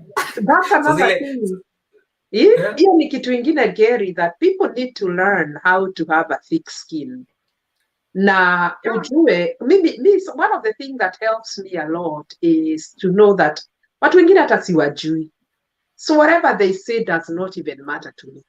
Lakini kuna watu wanaenda wanajiua kwa sababu Gerriey alikuwa kibodori, alienda akamtusi huko. Ukalala ukijipindua kwa bed like 77 times, unashinda na huyu mse alisema nini? Huwa ananijua aje? You know? Ananijua aje? You know? So, and then the next minute, you end up killing yourself, na Gerriey anakula ugali kwake. Na umjui. Hata sijui. Hata ujue ushaua mtu huko. Ndio unajua watu wengi mimi wanasemanga pali kuna nyumba inajengwa ndio mawe urushwa hapo. Of course. Mawe irushangu pali hakuna nyumba inajengwa. And you know, sometimes me I just say you don't have to make everybody happy. Because but now ukiona mtu amjagree, it doesn't mean that you become enemies. Because mimi nashinango mtu anasema ati I hate so and so because of their show. So I mean like that's not their person, it's just a show. That's an opinion they brought. It's not the persona. Yeah. And I tell people, if you're in the entertainment industry, kama say for instance, hata kama ni huku Facebook na nini, just keep going. One day you'll be something. Hata mimi nilianza na 7 viewers. Nikiona 7 viewers ama 10 nasema, yay, at least, you know. And remember, you are not called for everybody. No. You're not called for everybody. You're called, kuna wale Mungu amekuwekea that you can touch their lives. You don't have to have. I started small. Maybe very small, but you know what? I didn't give up. I did not give up. You have to keep going. After your YouTube, just keep going. You have to keep going. Ni ile kama Oprah anasemanga, she knocked on doors. Aligonga hiyo milango mpaka mmoja ikafunguka. And today she's one of the biggest names in the world. So don't give up. Don't be depressed. Rome was not made in one day. It takes a lot of work. It takes a lot of grace. Na usiangalie Werimo hapa utake kuwa kama yeye kesho. Unajui nini amepitia? Unajui my friend. You don't know. In fact, hata ukapatiwa sasa ndio utaenda vizuri. Sasa naambia watu, if I give you my life for 2 days utanirudishia. Yeah. Kuna issue zao wanapitia. Yeah. We handle a lot of things. We handle a lot of things, some of which can break you down, but you have to Yeah. keep moving. Mungu anakupea neema, you just have to keep moving. So, Mhm. Gary, what are you going to tell men who are watching you as we wind up? Because we have about 2 minutes. Men who are watching you, specifically men, in relation to the DJ that committed suicide. What are you going to tell them? Because men are Uh, known to bottle a lot of issues. yes, yes, Talk yes, to true, men, true. Gary. Men, we have to, first of all, not leave any man behind. The issue of Yeah, depression is real. yeah. Let us move together. Let us move together. Mm, Men, let's move together as a quorum, because this issue is there, and we have to mm, accept it, mm. but we have to know how to handle it, Yeah. and we have to learn how to have those self-help group, Mm, they help have a number of men that you can surround yourself with, watu yeah, unaweza share naye yenyewe, kuna issue unapitia mazee wenye unaweza walilia bana. yeah. Yeah. Unajua Mhm. kuna watu wanakuona ngoja ni Simba, but pia kuna watu unaweza kuwa vulnerable nao na uambie yenyewe kuna hii issue bro, inaniumiza bana, yenyewe hapa yenyewe siwezi bana, nisaidieni. Mm. Okay? Na if you are in that group, also become the man that you expect other people also to be to you. Unajua Yeah. usikweta ni wale watu wenye unashaewa hapa tena unakuwa birika huko hivyo, unafungukia unachiki kale kase kanagongangwa bro ni I kamekaliwa know. chapati. Yeah, yeah. Eh? Unakuwa Radio So Kibira. Mm. unakuwa redio unatangaza, ama kawa ni mchungaji pia uliambia issue, unakuja unaiburingi kwa kanisa. Kuna Mm. watu kadhaa wa kadhaa hapa hivi wanagongwa na nyumbani na wanasema ni wanaume. Yeah. No, let's learn how to be if somebody relays vulnerability to you, let's learn to lean, unawapatia ile shoulder nzuri ya kulean on such that they will also trust on you, unajua. Mm. So and Unajua kuna rafiki yetu wewe na mimi, huyu Burale, coach RB, yeah. and he is very much into men. He's concerned about, in fact, he has an event coming up for men. I really like what he's doing with the men, because I've Yeah. watched his, some of the clips of those men conferences, all men or whatever men, something to do with Yeah, men. naked truth And and all that. they are very, very powerful. Yani unaona men are breaking down like kids. Yeah. Unaona ni watu ambao they are withdrawing from a lot of things. You know, it's very powerful. People look for this man, follow him on social media. Men, when he has those conferences, attend. Yeah. And then also there's another program in Nairobi. Mostly people in Nairobi know it. Inaitwa Man Enough. Yeah, Pastor Mbevi. Pastor Mbevi is also ni msee anakuanga kwa hiyo circle ya RB pia. Yeah. And he does it's a book, by the way. You know what? I realized that some of these books are kuna churches zinatumia huko kama Champions, they read a book by Mureithi, ile Pastor Mureithi wa Mavuno. Yeah. So learn to be in such groups such that you learn kwa watu wenyewe wamepitia depression wenyewe. RB akikupigia story yake pia amepitia. I know. Yeah? I know. Amepitia na they came out strong. Na si ati so they are now complete. No. They still go through issues, but they learn to get up. There's a person who said, when you fall down, you cannot fall down again. The only thing you can do is rise up. You can't fall underground. You cannot go down. You're already down. Yeah. The only thing you can do is roll sideways, roll forward, or get up. Yeah. Those are the options. You cannot like dig deeper now. Uko chini sasa hapana. When you fall, the only thing to do is rise. So when you fall, it's okay. Just know you will rise one day. So men, let's man up. Yeah. And do not be afraid to cry. Or you lost your somebody in your life. At unaogopa, you cannot show your emotions. Yeah. Kuna kitabu ya TD Jakes inaitwa Emotions. Yes, I've read Emotions. it. I actually watched the movie. Very powerful book. Yeah. Very powerful book. Yeah. Yeah. So those are some of the books also to read. Vitu zenye zina kuimprove self development books, because depression hatuwezi maliza na praise the Lord. We have to deal with it in reality. In reality, like what is causing, what is the root cause, and then how can we substitute whatever you're going through with something positive. That's how we conquer this. And I believe by doing so will help the men, also women, because you're already like, we've taken our time to build you guys. Now it's your time to give back to men. I know. It's your time to give, it's your time to give back to men. If kuna group ya wamama, siku moja mnasema leo tunaenda na wababa zetu, wababa wetu tunaenda nao, wasaidike pia. Si nyinyi huko, you realize women in relations, most men die before women. Yeah, true. They die softly. They die quicker than women. Yeah. You know, women, we know how to express ourselves. They bear burdens that they've never talked about. Yeah. So, nimekwambia habari ya hiyo WhatsApp group yetu. We are there and we carry each other's burdens like crazy. Huko hakuna mtu anaweza enda chini kama tuko huko. Oh no. Unasema hizo issues za WhatsApp na kanisa ni poa, but sometimes unakuwa depressed because even in churches there's just a way that unapata kuna member fulani akifanyikiwa na kitu, issue yake kila mtu anasimama mpaka inatangazwa kwa kanisa, but wewe kwa sababu hujulikani ama wewe si wangania, issue yako ikifanyika unaekewa chini, unapigiwa chini ya mkeka. Those people they are so bitter with the church. So don't even go.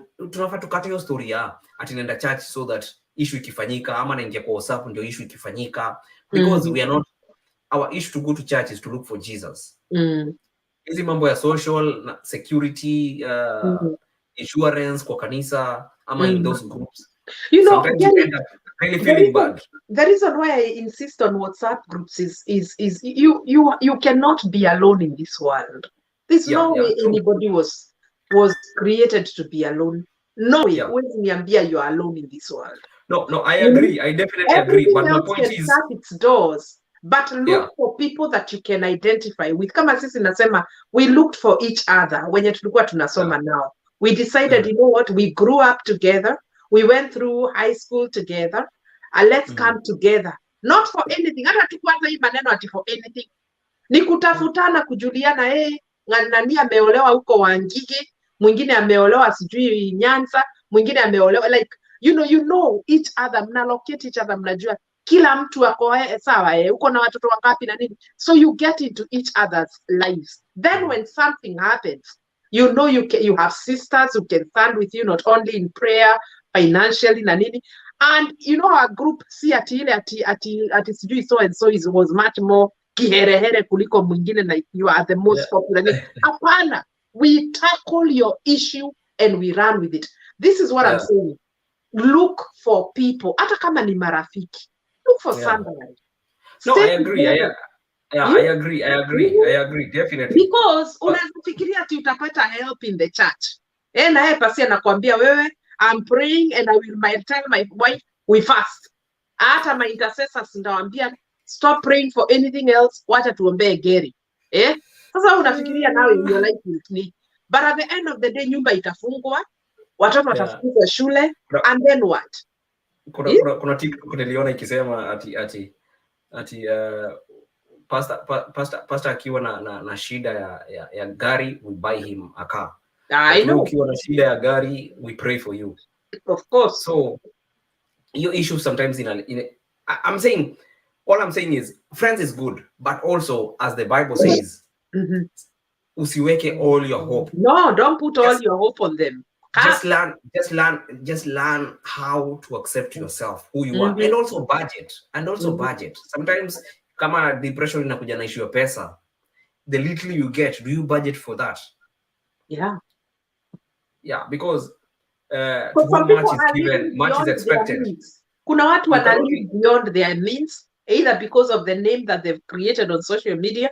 Unaona mtu anatoka Kawangware anaenda kurent Kilimani. Kuona Manzo Kibera akilia. Unajua nini? Si kuona wapi nani? Kimanzi wa Kibera akilia.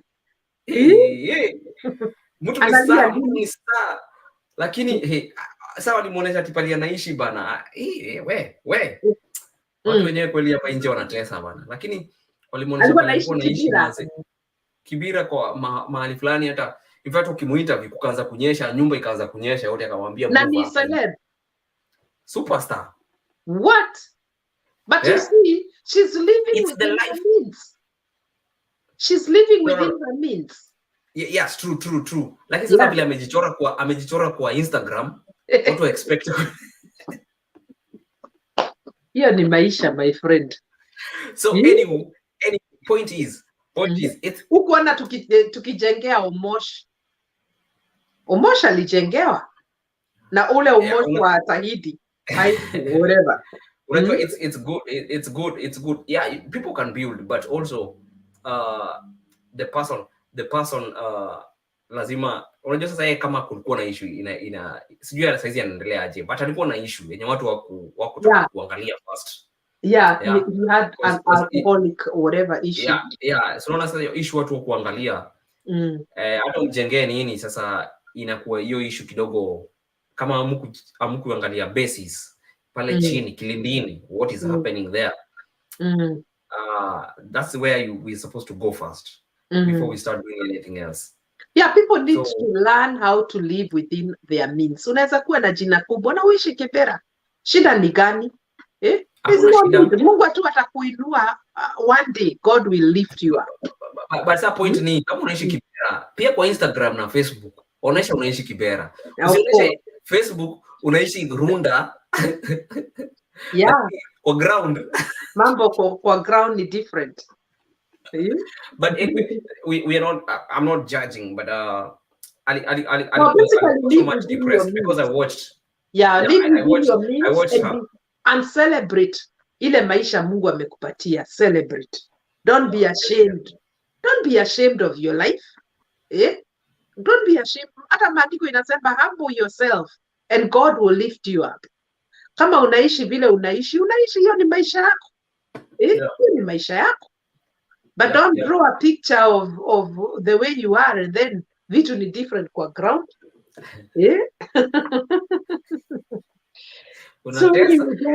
Lakini social media hii like what tunatafuta sana bana. Like they fake it until they make it. People will do anything for likes. Lakini at the end of the day inakuzuru. So but life like right now people snap. Unaona sasa mtu kama huyo, unaona ameanza kushikwa na depression.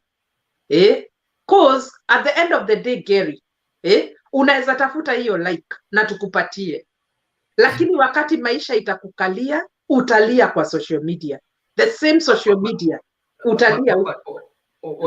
Another thing,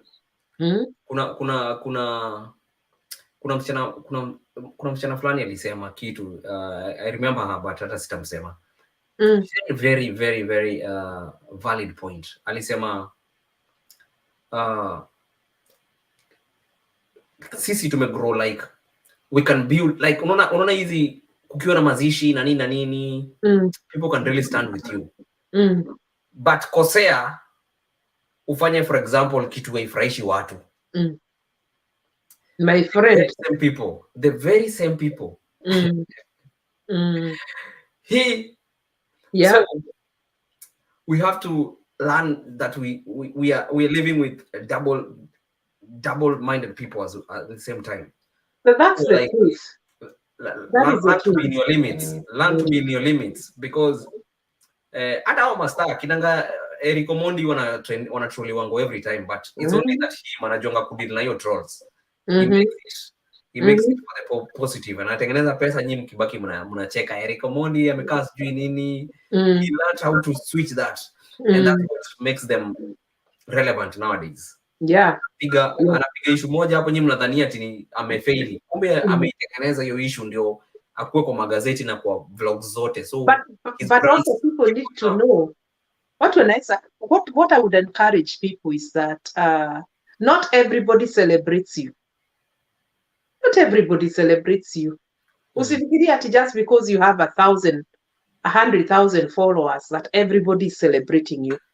Me, I usually say I would rather be exalted, niinuliwe na Mungu kuliko kuinuliwa na watu, because you know what, people will push you and they'll sing of your glory, wakusukume. Kuna pastor friend of mine ako Boston huwa ana preach, anasema watu ni kama nini, you see, ni kama lori ya makaa inapanda juu ya mlima, so people will push you like that, wakusukume sana, na wewe ukiwa mbaya ushikwe na kiburi, urudi nyuma uanze kugonga wale watu tu tena wamekusukuma, ati na utawagonga uwabakishe, ni wagonge uwamalize, because there are people who get lifted by people and then they forget the same people.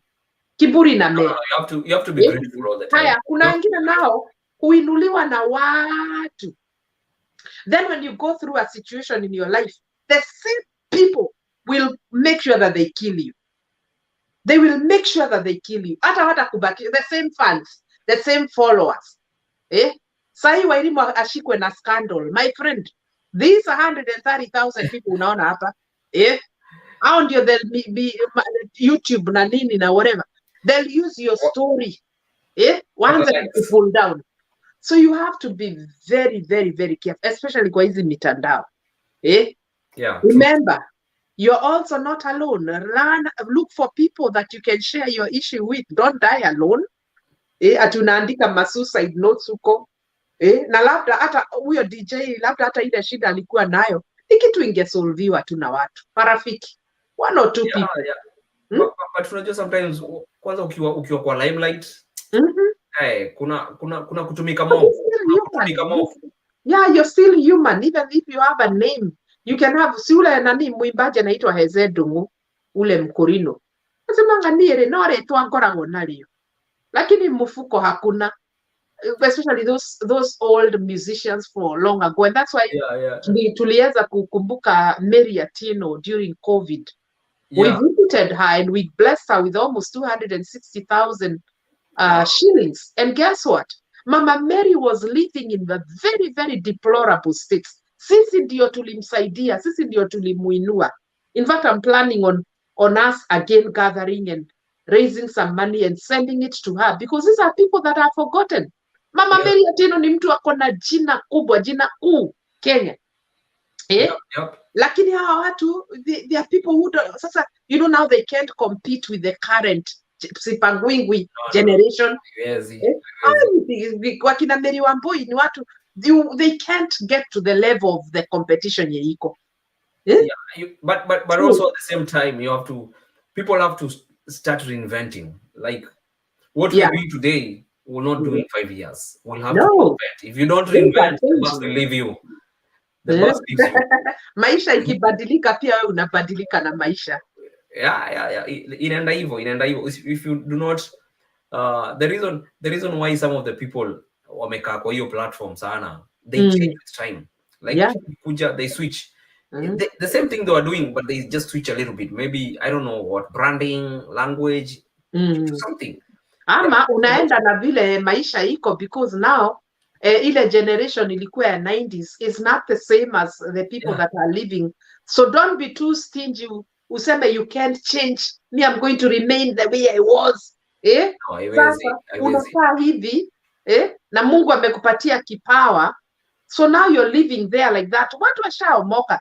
People, the way we were behaving in the 90s and 80s, we are not like that. Tusha evolve. Tushatoka tukaingia digital. Kufanya nini? Everything is changed. Things have changed. So you have to vindu vichenjanga. Kama ni wimbo unaimba ile wimbo zenye ziko sasa. Because times have changed. Na ukumbuke tukiingia now another whatever, then times change. Times za watoto wetu tukiingia tukiwa wazee, now we have to keep up with the kids. Otherwise tutabaki tu hapo kwa mata. So finally, again, last shot tufunge hii biashara. Mimi last shot nasema thank you so much for your platform, Wairimu. Tutazidi kutumia hizi platform zetu on a positive way, watu waendelee ku benefit kujifunza mambo mengi. So this is one of the ways that we preach, yeah, Right. through actions. Yeah. That's what I like, through actions. So let's keep using this platform. So guys can find me. If you want to look for me, you can like my page, inaitwa Gerriey Wainaina, ama you can go to my YouTube channel. Subscribe to his YouTube channel. You know, Gerriey, I get asked a lot about vile watu watakuja US na nini, and I've referred several people, nikawambia go and like and subscribe this. Tuipiga tena tu huko. Yeah. Kama sasa inapiga story ya J1 visa. J1 visa is a very visa watu huangalii, but it's something you can come here fully. There's a way you can get a sponsor. Hata mtu wa high school anaweza kuja America akiwa fully sponsored. Aishi kwa mtu usome your high school and you go back. You can come here as a au pair. Au pair ni ile unakuja kuangalia watoto wa huku America. Na si eti mtu unajua. I've shown where guys can apply those stuff. There's a lot of ways to come to the US. It's not just green card. A lot of ways. So subscribe to Mkenya Marekani, guys. Subscribe, you'll get all that information kwa YouTube. Gerriey, and also follow him on Facebook, Gerriey Wainaina. We do a lot of these shows. Watu wanaulizanga maswali, and now I've become mtu wa kurifa, enda kwa Mkenya Marekani. Because now how do you start educating somebody? Na hizi vitu zote utazipata Mkenya Marekani, guys. So guys, follow him and subscribe to his YouTube channel. Kabisa. Thank you so much. God bless you. Asante sana. Thank you for hanging out. Na mimi pia unilete kwako ndio tuongee maneno. Very fast. Tujengane. Sawa. Have a good one. Thank you, Gerriey. God bless. All right, guys. Thank you so much. That was just a very short session with my friend and my brother Gerriey Wainaina from Seattle, Washington. So ntasema mbarikiwe sana. You're welcome to share this broadcast. You are welcome to subscribe to my YouTube channel. Thanking everybody that was watching via YouTube. Asanteni sana for your support. Na mbarikiwe sana. Thank you. Depression is real. Talk. Don't be quiet. Ongea maneno yako. When you talk, you heal. So guys, may the Lord bless you so much. Have a wonderful day. Bye-bye.